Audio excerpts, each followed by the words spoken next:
ว่ามันเป็นยังเกาะที่นี่จานมันใหม่จานใหม่เอาต้องในเซียนใหม่ใช่ปะหนาตัวนี้มันด้านโอ้หนามันล้านนะต้องมันเอะไรเกิดเสียงดังโอ้ตะกี้ว่ามันเป็นยังคือดังอีดน่ะเลยมาเช็คเบิ้งสิหน่อยเนาะแต่ว่าตัวนี้จะแห้งกว่าเพราะว่าเบื้องนี้แล้วที่ว่าเฮาเซียนเรื่องนี้เด้อเนาะที่ว่าเขาพาแสดงว่าล้างแต่เบื้องนี้เบื้องนี้แหละที่มันเป็นตอนนั้นกะที่มันดังนะเบื้องจะบ่ดังนี่มันกินได้ว่านี่ใหม่ก็บ่มันสิมาได้เอาเหยียบมันสิเต็กตัวนี้ก่อนนี่ข้างนี่มันลงกำลังนี่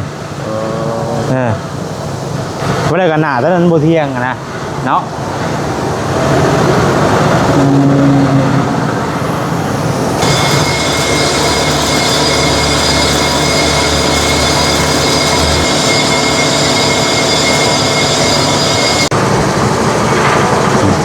เนาะกระเซียนได้ข้างนึงพี่น้อยยังอีกข้างนึงเนาะยังอีกข้างนึงนี่เซียนใหม่เลยพี่น้อยเซียนใหม่เป็นข้างนี้คือทำอิฐเนาะกับเบรกยังฮะกับเบรกเบรกเบรกยังดูแต่งานที่ทำได้โดยจานมันใหม่เนาะ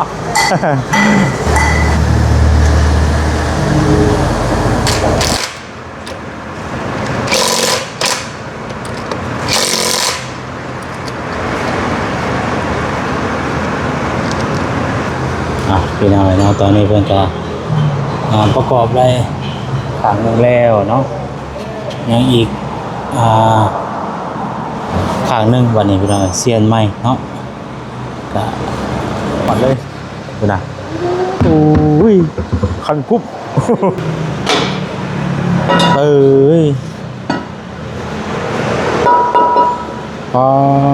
ตุ๊กนี่ก็พอแล้วอีก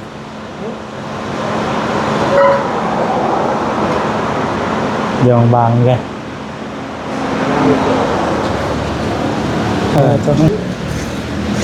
บ่พื้เนาะ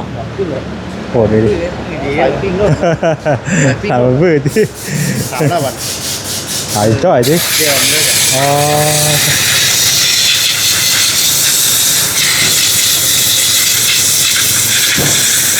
มันขาดไปเลยทีเดียวเนาะล่างไม้คืออะไรล่างไม้ล่างออกไงมันสะอาดใช่ไหมเนาะคนสะอาด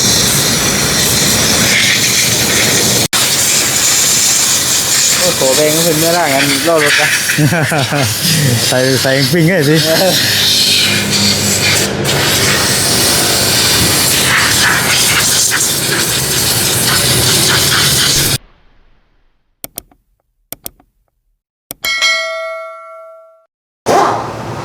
พี่น้องเนาะ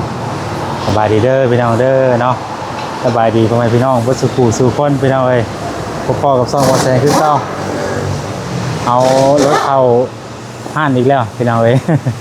เมื่อก่อนในเข้าซูดเมื่อนี้เข้าห้าน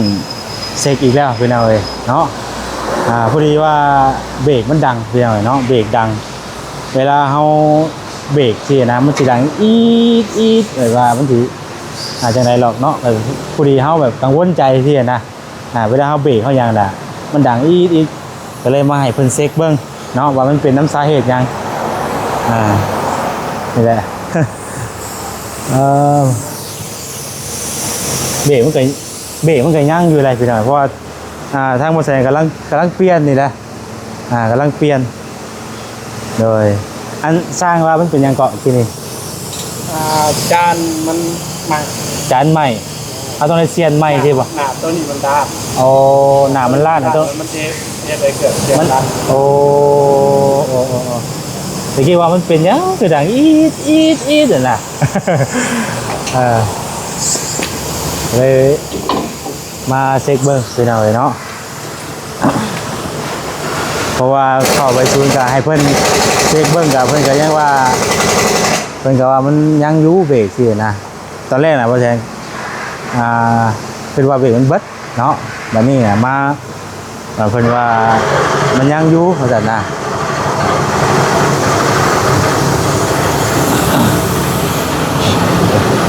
เบรกก็ยังอยู่พี่น้องเนาะ บ่เสมอนี่เนาะ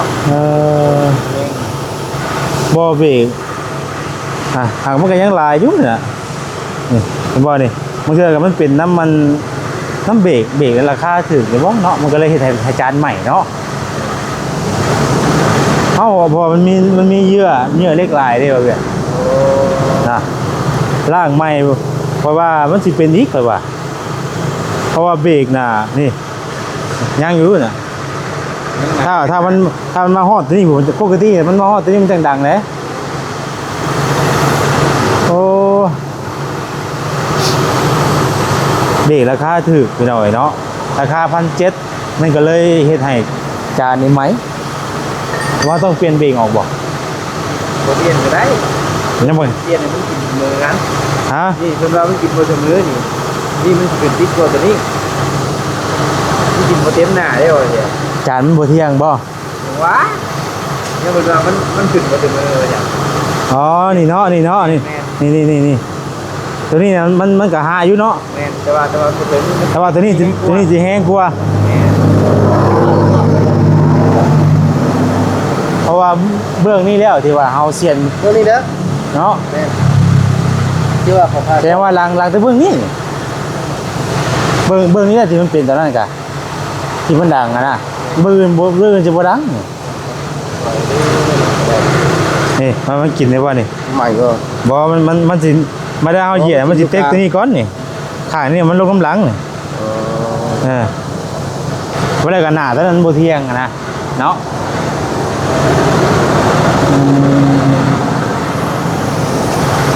หน้าตอนนั้นบ่เที่ยงมันก็เลยเฮ็ดให้อัน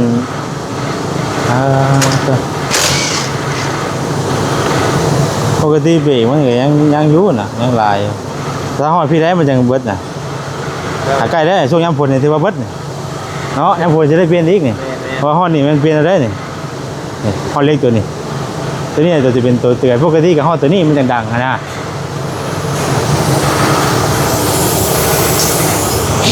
อันน่ะแม่นดีน่ะ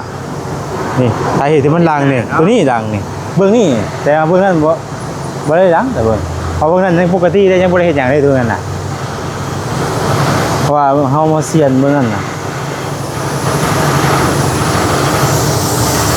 มันเป็นเพื่อสองข้างเลยวะด้วยเพื่อสองข้างเลยบ่โอ้ เอาสิล่างใส่เบิดหน้าหลัง อ๋อโดย คงตัว เพราะว่าบางทีมันมีคราบเนาะอันยังก็ขี่ที่ว่าเฮาเบรกนี่เนาะมันตกข้างอยู่อ่ะนะขี้ฝุ่นเนาะขี้ฝุ่นขี่นี่ แค่คุณ มันเป็นฝุ่นมันเป็นสีสนิมมันก็เลยคาดแล้วมันให้ดัง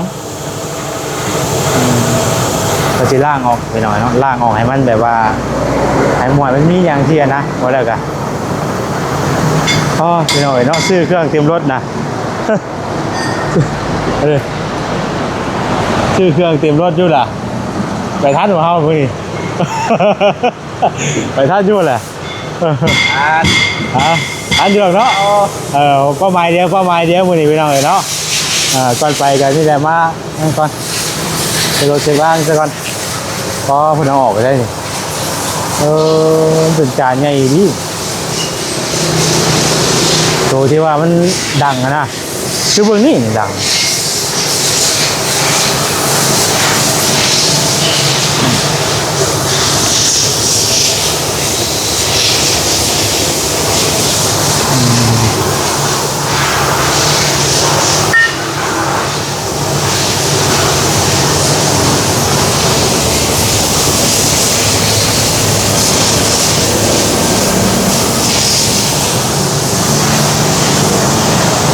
เพื่อเบิดสองข้างเลยแม่นบ่ ฮะ เบิดสองข้างเลยบ่ เพราะว่าเบิ่งสองครั้ง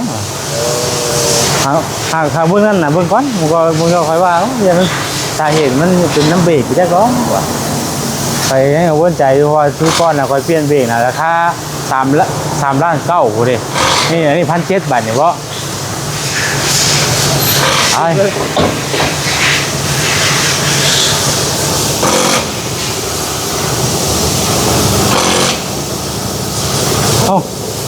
มันตกเลยหาเนี่ยมาก้อกันนะ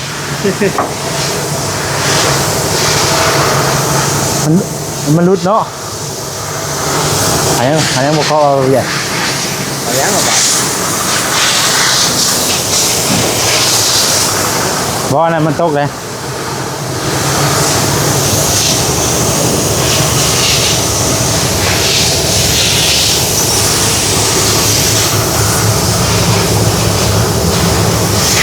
อยู่ที่เก้ากันเนาะ ฮะ อยู่ที่เก้ากัน เบิ่งข้างนี่ก่อนบัดโอ้เนาะคือเป็นอันนี้วะ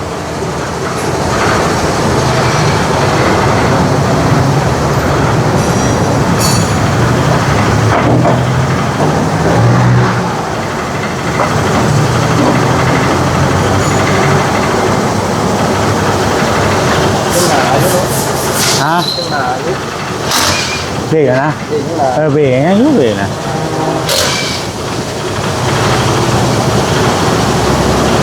เมื่อนั้นน่ะเขาเซียนทางไหนวะ เบื้องนั้น ฮะ เบื้องนั้น เบื้องคนบอก เบื้องคนราคาเท่าไหร่เกิดเจ็บอร่อยมั้ง บอกกับบอกได้แล้วเดี๋ยวเบิ่งก่อนว่าสิเป็นจังได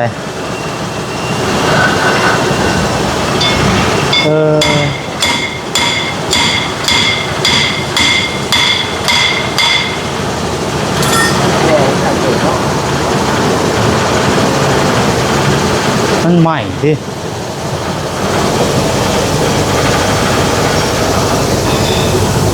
นั่นน่ะนี่ยังหลายเนาะบุนี้ยังหลายบุนี้นอเวียนเนาะ ที่ยังหนากูว่า ฮะ ที่ยังหนากูเพิ่งนั่ง เนาะ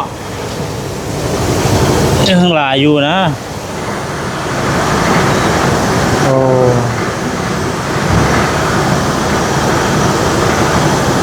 มันกับบ่ไว้พร้อมกันได้เบรกนะ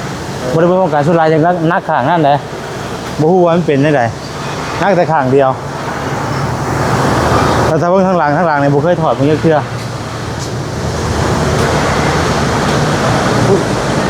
ฮะ ถึงไหม อยู่ในเพิ่นบ่ขอได้ป่ะ เอาไปเบิ่งได้บ่ จะเราบอกทำเรียก แค่แล้ว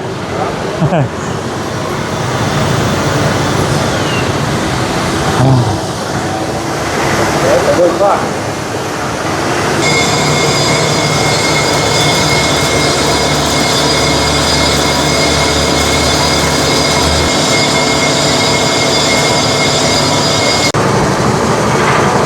เป็นยังไงเนาะกระเซียนได้ข้างหนึงเป็นยังไงยังอีกข้างหนึงเนาะยังอีกข้างหนึงนี่เซียนใหม่เลยเป็นยังไงเซียนใหม่เป็นข้างนี้คือทำอิฐเนาะกับเบรกยัง ฮะ กับเบรก เบรกนะ เบรก เบรกยังดูแต่งานที่ทำอะไร โดยจานมันใหม่เนาะ เบรกยังอยู่แต่ว่าจานใหม่พี่น้องเอ้ยเบรกยังแต่ว่าจานใหม่พี่น้องเอ้ยเนาะเลยต้องเลยเซียนใหม่เพื่อทั้งมันสองข้างเลยจานมันใหม่ไปแล้วเขาเบรกมันหลังอีจิตเนาะพี่น้องเอ้ยเบรกยังหลายอยู่เบรก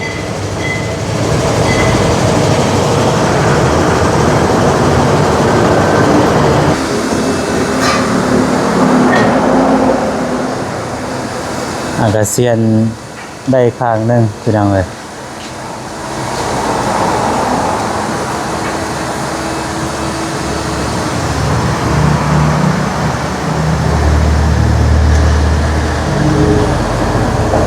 มันกินบ่เต็มเนาะเวลาเอาไปมันกินบ่เต็มมันก็ได้หลัง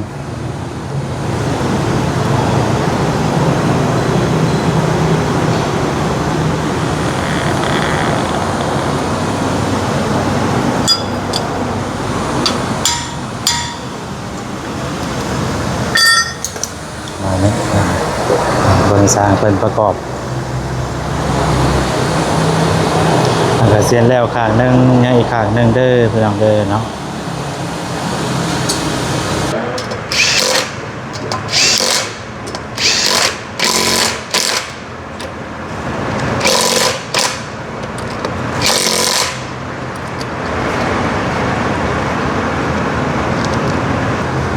พี่น้อยเนาะตอนนี้เพิ่นก็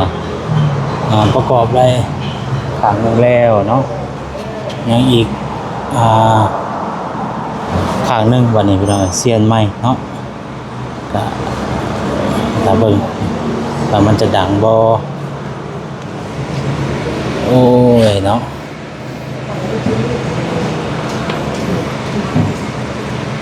จี๊ดพี่น้องดังลองเบิ่งว่าจะดังบ่บัด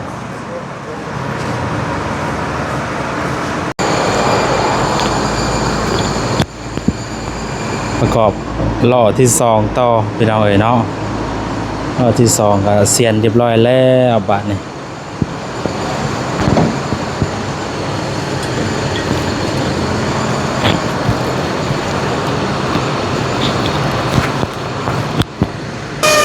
ตอนนี้ทางสร้างเพิ่นกำลังประกอบใส่พี่น้องเอ้ยเสียนเรียบร้อยไป2ข้างแล้วเนาะแล้วก็สิเช็คเบิ่งข้างหลังนำบ่4ล้อเลยว่าจังใดมันจะล้างบ่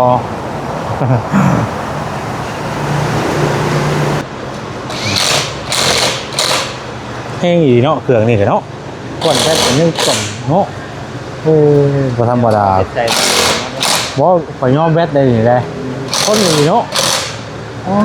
หันตาต้านนี่ก็เนาะว่าขอยยอมแวดเนี่ยแบบทนดีๆกันนะก็เลยก็ซื้อไว้อันรถอยู่ให้อยู่หน้าได้เนาะ ในการใน ต่อเดี๋ยวคักกว่าอย่างนี้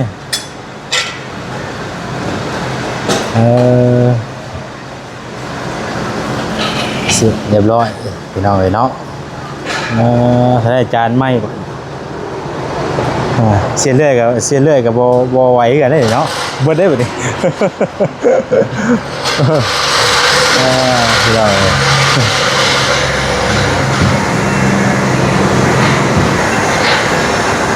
ยังไงดีเซ็กตัวนี้ต่ออีกเนาะเซ็กบนข้างหลังต่ออีกพี่น้องเลยหลังบนก้อนว่าอย่าว่ามันมีจังไรนะล่างใหม่หมดเลย เพราะว่าข้างหลังเนี่ยยังไม่ได้เปลี่ยนเสื้อเลยเนาะ บอ เราจะซื้อมา มันจะซื้อมาแต่ว่ากับบนั่นเนาะแต่ว่าเฮาก็สิเช็คเบิ่งบางเทื่อมันมีคราบนี่เพิ่นก็บอกอยู่ทางห้างสูตรกะมีแต่เซ็กล่างเห็นนะพวกเอาตีนคือซูมปานนี้เด้ให้บ่เจ้าข้างหน้ากบลงอยู่เด้ นี่คือที่เราจะเลือกรถ ฮะ เอาหน้าก้มไปเลย ว่า โอ้โหพี่พูดแบบนี้ คุณคอนกลุ่มดิโอ้ไม่ได้เลย จอ คุณ แค่กี่พูดนี่ยับ บ่ทางเข้าไปเมื่อนั้นเด้ทางเข้าไปเมื่อนั้นกี่พุ่นลายดี ทางบ้านมาตู้เนี่ยตู้คูณบอกว่า ตู้คูณทางมาเป็นตู้คูณโอ้ยกี่พุ่นสุดยอดเลยดูนะโอ้ยคันกุ๊บโอ้ยนักรัวกี่ดอก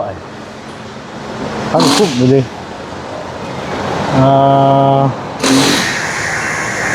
กี่พุ่นละเอียดเนาะ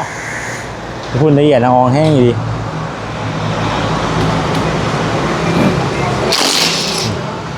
โอ้กี่พุ่นคู่โคบไปหน่อยจะโหดเลยดี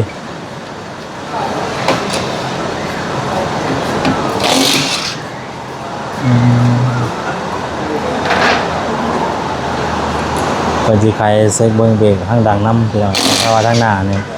ประกอบเรียบร้อยแล้วเนาะยังเหลือแต่ทางดังกันเด็กมันปุ่มเบิกเบิ้ง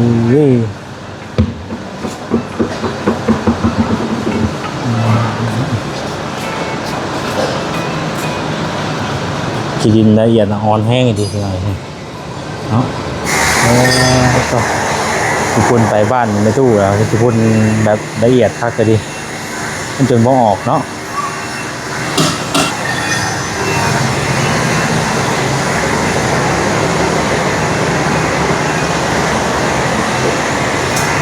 ครั้งแรกไอ้สีไข่เบิ่ง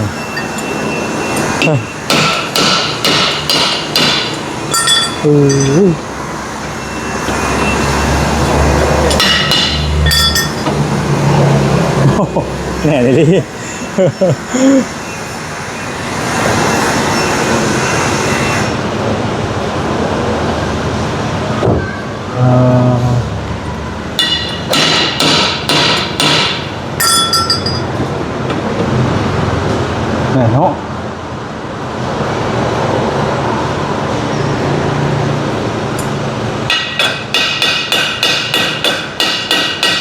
ราะว่าบ่เคยไขได้เทื่อได้ตัวนี้ตั้งแต่ซื้อมาบ่เคยไขมีแต่ทางหน้าเกิดอีกเด้อ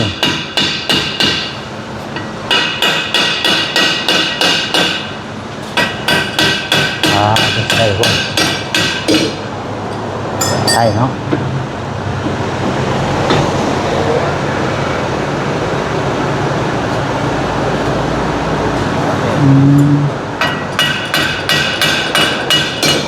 ญี่ปุ่นโอบลายไปจ้ะ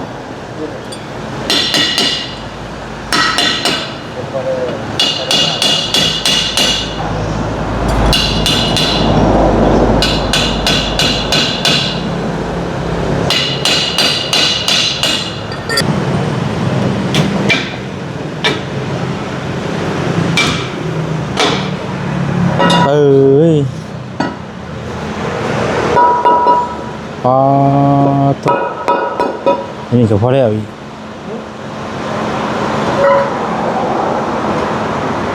เดี๋ยวบางๆเลย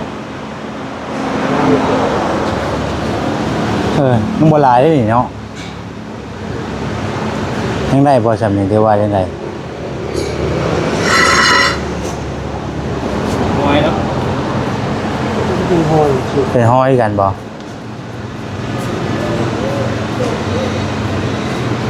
โอ้ยังบ่หลายเลยพี่น้อง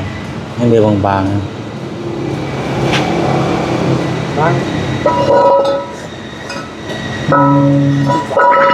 ห้อยบ่โอ้เป็นขึ้นเลยตัวนี้ก็ได้เนาะ ที่เก่งนี่เลย เอาไปกระเสียบมันก็ไปกับตัวไปอีกแล้วเสียนเสียนได้อีกนี่ก็ พืชที่กลัวเห็น เนาะบัตรตัวนี้ก็คือตัวนี้ได้จากเบรกนี่ฮะ มันเป็นนี่เลย อ๋อขึ้นแห้งอย่างนี้เนาะพอจะมาเบรกมันนี่ยังได้อยู่จับนี่เนาะ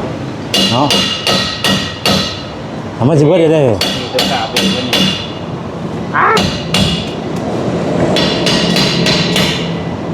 เพราะว่า มันถือว่ายังหลายอยู่ บ่ได้เลยก็เหลือเลย โอ้ยอายุ ได้รู้ว่าบัตรมันฮอดเล็กมันฮอดเล็กตัวนี้มัน10 บาทตื้มๆเลย ตัวนี้มันนั่นเบิดได้แต่เป็นหลัง ฮะ หลังมันนั่นเบิด มันก็สิซ้ำนี่กับมันก็สิได้ทนเติบเนาะพอเฉพาะมันยังเหยียบเล็กเนาะมันก็บางน้ำในแล้ว โอ้10 โลนี่แล้ว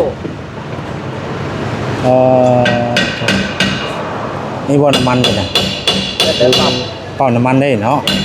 แล้วกระจายตัวอยู่เนาะ อย่าตื่นถึงวันนี้ยันเอาเลยยันเพื่อตั้งเนาะไอ้ที่ว่าการว่าต้องการจะรู้นะรู้อะไรขึ้น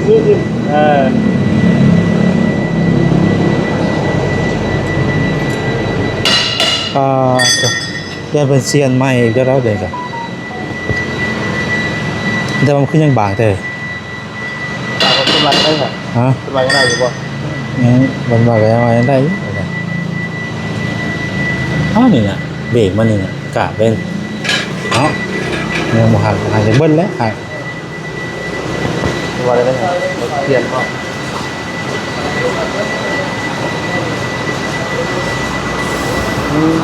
เดี๋ยวได้ป่ะ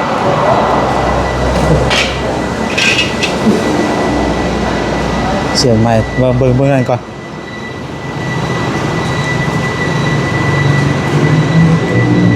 เพราะวันนี้ยังออกมาได้ ยังแดดอยู่เลย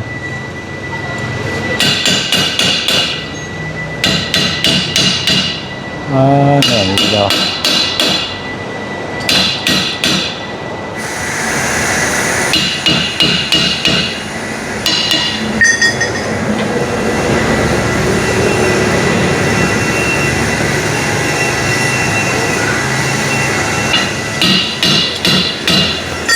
แน่นเนาะ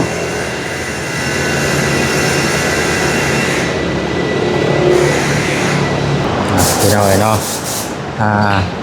เอาแกะออกมากับยังบ่ทันได้เปลี่ยนพี่น้องเอ๋ยเพราะว่าเบิ่งก็คือสิยังนั่นอยู่ให้อยู่ดอกเฮาเห็นเนี่ยเฮาเกิดกล้าได้อยู่ดอกบัดนี้กล้าได้อยู่ว่าเป็นประมาณว่าสิช่วงหน้าฝนก่อนหาเงินดีก่อน ช่วงหน้าฝนมาแทนสิจังสิแก้เปลี่ยนเพราะว่าเข้าศูนย์ก็เขาเจ้าซองไพ่เพิ่นก็มีแต่ว่ายังอยู่มีแต่ล่างว่านะเราบอกจะมีในน้ำไม่ล่างอยู่นะไปแล้วเดี๋ยววันก่อนเนี่ยน่าจะฮอดอยู่ดอกช่วงหน้าฝนเนาะเขาทางหน้ามันจะล่างไม้ใส่นั่นไม้พี่น้องเอ้ย1,200เอาใส่ถามได้กินเบรกดัง1,200ได้เอาไว้ให้เราแก้บนเลยดิแต่เธอสิกล้าได้อยู่บัดเอากล้าเอาช่วงหน้าฝนนะเพราะว่าช่วงนี้ก็บ่ได้เดินทางไกลไม่ได้เลยแค่นี้แหละพี่น้องเนาะแค่ใกล้เป็นสีน้ำยาสลายยาสิ่งที่ตกข้างอยู่อะไรพี่น้องเนาะมันบ่ได้กินยอจ้ะบ่ปื้อเนาะโหดเลยดิ ใส่ปิ้งรถ บ่ปื้อดิ ถามแล้วบัด หายจ้อยดิ เดี๋ยวมันเลย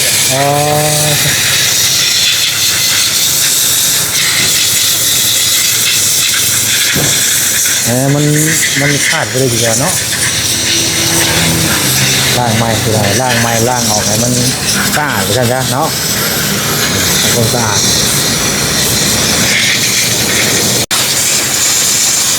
โอ้โหแบงค์เพิ่นเมื่อร่างกันรอรถนะ ใส่ปิ้งให้สิ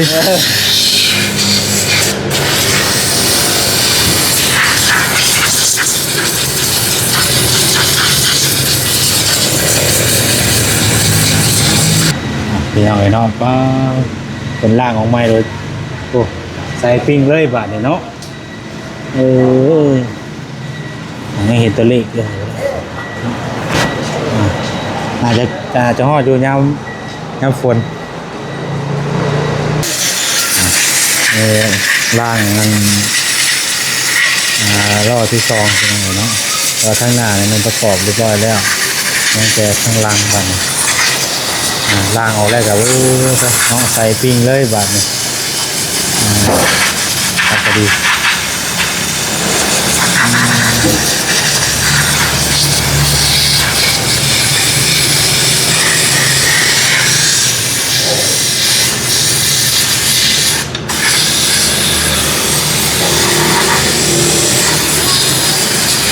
เราไปชั่วโมงแต่มันจะตกข้างอยู่ในหันเป็นอะไรเนาะเราไม่ได้ถอดใส่สักเทื่อ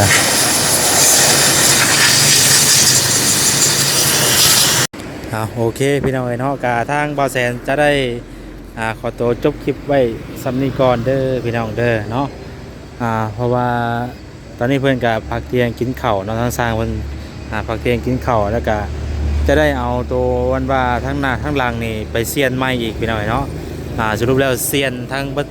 เซียนจานไม้เบิด4ล้อพี่น้องเนาะเซียนจานไม้เบิด4ล้อเลยแล้วก็ยังแต่ว่ายังบ่ฮู้ว่าดูคุ้มราคาจะเบิดเท่าไหร่พี่น้องเอ้ยเนาะคือสิเจ็บนักเติบอยู่ดอกมื้อนี้ก็ได้พี่น้องเอ้ยเซ็กไม้ทั้ง4ล้อเลยเพราะว่าเวลาว่าแสนเบรกน่ะมันจะดังอีดนะพี่น้องเนาะเฮาก็ไป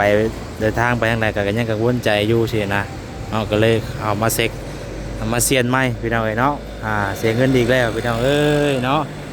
สมซื่อดีพี่น้องเอ้ยมีแต่จังซั่นแหละที่ทางบ่แสนขอตัวจบคลิปไว้สำนี้ก่อนพบกันใหม่เด้อพี่น้องเด้อเนาะ